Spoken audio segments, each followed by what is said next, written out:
Ladies and gentlemen, Lysium Buller, we welcome you to Ministry of Agriculture Complex here in Raiwaqa. I am privileged this morning to be joined here by all of you at our very own headquarters to commemorate this very special 2020 World Food Safety Day. Yes, food safety is everyone's business, and the World Health Organization, WHO, states to us that food safety, nutrition, and food security are very much linked to each other.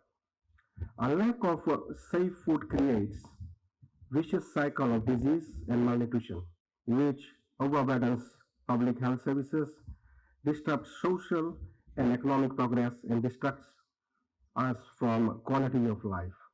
So you must be seeing a lot of us getting sick. We must have seen within our society a lot of people queuing up at our public health centers, even private clinics. So again, it very much is linked to the essence of what we eat. So colleagues, ladies and gentlemen, today you are here in the right place to celebrate and create awareness on the importance of food safety. And quoting from the Honorable Minister of Agriculture statement this morning in the Fiji Sun, if you look at the Fiji Sun today on world food safety, everyone has a role to play from farm to table to ensure food we consume is safe and will not damage our health. So again, everyone has a role to play, even you students, even you teachers, even our regulators decide, even our stakeholders. Everyone has a part to play. Even a taxi driver down below has a part to play when it comes to ensuring that food we consume is safe and will not damage our health. So probably you're asking how the taxi driver makes sure. So you see at times when we transport your food stuff, your vegetables down in a taxi, you throw it at the back, and maybe probably he is carrying kerosene or something with it, and he's not cleaning his vehicle. Then again, in the food chain, there is an essence where chemicals or these things could come in contact with. Or the taxi is too hot, you want to take meat home. And again, it's not an optimal temperature, and you start seeing bacteria growing in on the essence that this transportation also plays a part. So therefore, here at Ministry of Agriculture is where our food begins and it's a journey along the food chain. Thus, one of our core mandate is to ensure food and nutrition security for all Fijians.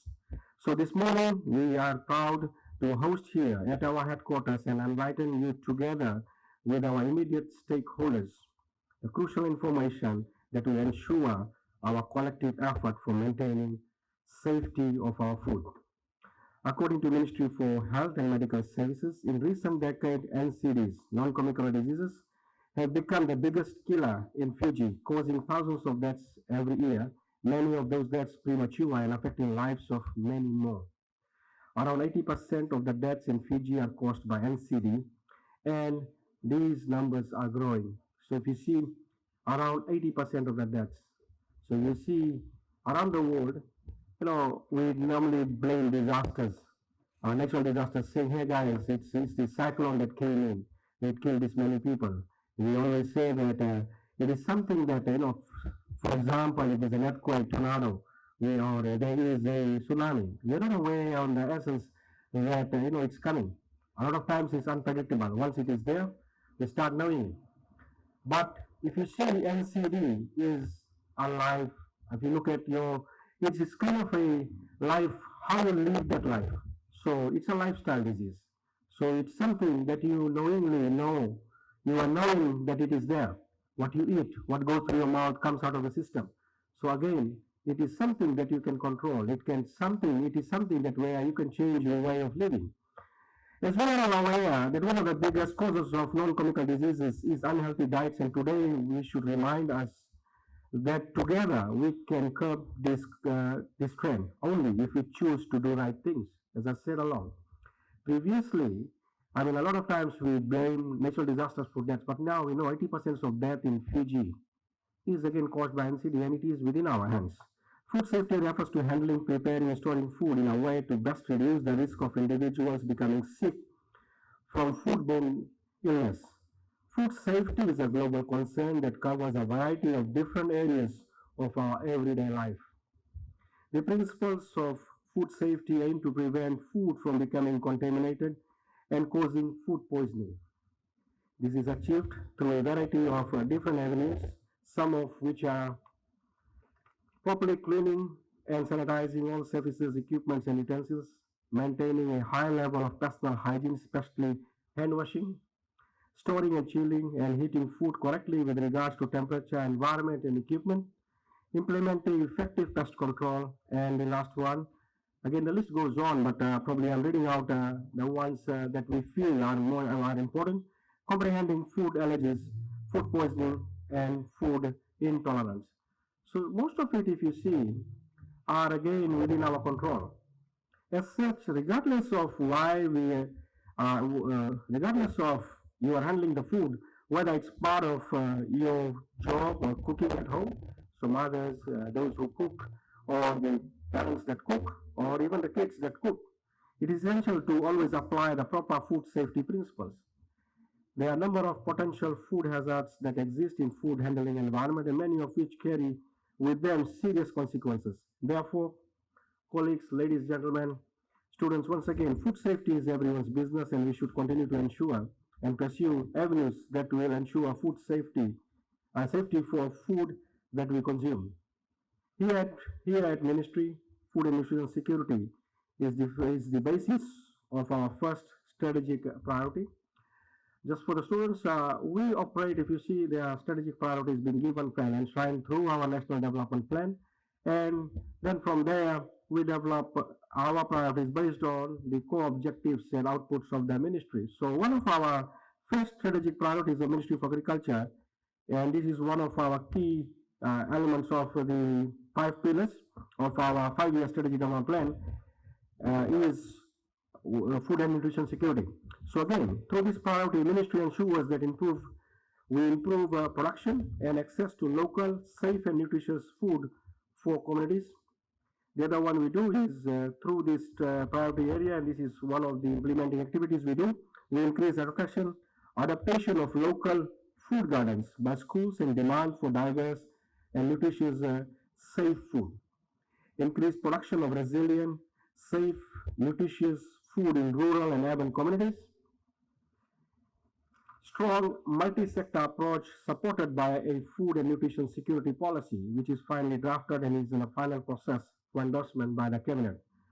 To conclude, I would like to acknowledge our National Codex Committee, who has supported Ministry of Agriculture with the chair in ensuring today's event is a success, especially in creating awareness on food safety and maintaining the right food standards through guidelines, code of practice to protect health of consumers and ensuring fair trade practices. To our students who are present here today, make full use of this platform to learn as much as you can about food safety and ensure that you champion this cause not only at your school but especially at your home. And I know you will always do. Students, once again, as alluded a number of times, we have seen, you must have seen Ministry of Agriculture holding uh, community consultations at present. We have been, you must have seen last week Fiji's Sun. We have put down a program which is Long Agriculture, My Agriculture. By this platform, we are trying to reach to our farmers. A number of times, farmers have been complaining. A number of you are coming from farming backgrounds, especially those in the rural rural maritime areas. That is your livelihood. A number of times you see we are blamed that, oh, I am planting cassava for 5 years, not agriculture. One agriculture officer visited you. At times people have got a large farm. These agriculture officers did not come and visit me. Students, you are a powerful tool when it comes to disseminating information. And that is the reason we go to farmers, we talk about these agricultural practices, we talk about the thing. But you very well know in your homes, you are influencers on everyday decisions your parents make. For example, if the dads or the parents who are here, the kids should continue reminding them, Dad, you should not be drinking this thing, you should not be doing this one. Say, Dad, you should be saying please to the thing. So you people are influencers in your own spheres. But again, going back to the notion where we are always saying that we are not able to reach, and that is the reason we have the platform, Long Agriculture. But again, telling you, we got about 83,000 farmers. The last census we did, we found we got about 83,000 farmers across Fiji.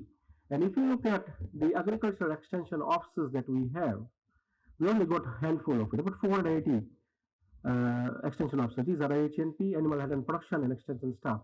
So no way we can meet the demand and we can visit every farmer in a year. And that is the reason collectively we are clustering these farmers together.